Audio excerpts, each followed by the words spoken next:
Good morning.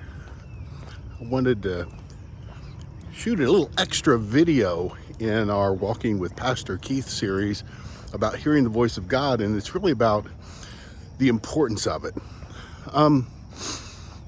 When we spoke last time, I said that when God speaks, it is memorable. It tends to stay with us. And I have a story that is about a woman that I led to Christ just literally weeks before she went home to be with the Lord. She was not a believer. She ended up getting leukemia, and it was bad. When I met her in her home, led her to Christ while she's laying on her couch because she was immobile at the time.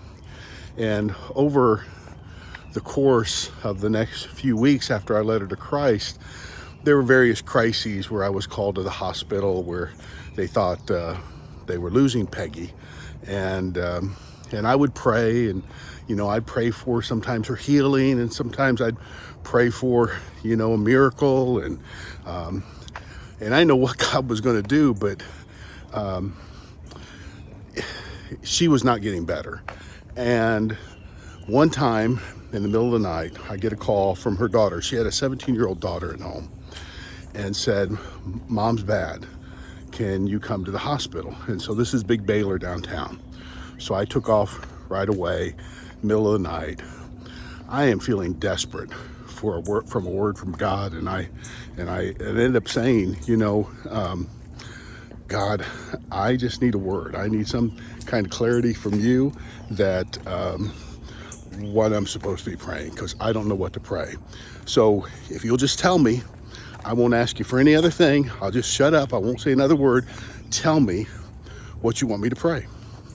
And as distinctly as I've ever heard anything in my spirit, I heard God say, "You'll know when you get there." Well, I sat there on that long drive thinking about what I'd heard. And after about 15 minutes, I said, God, that is not helpful at all, because I need to know what to pray, and you'll know what you get when you get there. That doesn't help me know what to pray. So I had this little argument with God, and nothing. God doesn't say anything else to me. Well, I arrived at the hospital, park in the parking garage behind Big Baylor, and go in through the emergency exit, which you have to do after hours. Go up to Peggy's room, and when I walk in the door, I knew it was her time to go. I can't tell you how I knew that. I just knew it. And I walked up to her bed. There were several family members there. Her daughter was there. And I said, "Peggy, this is Pastor Keith." She's totally unconscious, non-responsive, no acknowledgement of my presence. I said, "This is Pastor Keith. I just want to pray with you." And I prayed a prayer for her to let go in this life and take the hand of her father who was waiting for her. And I said amen.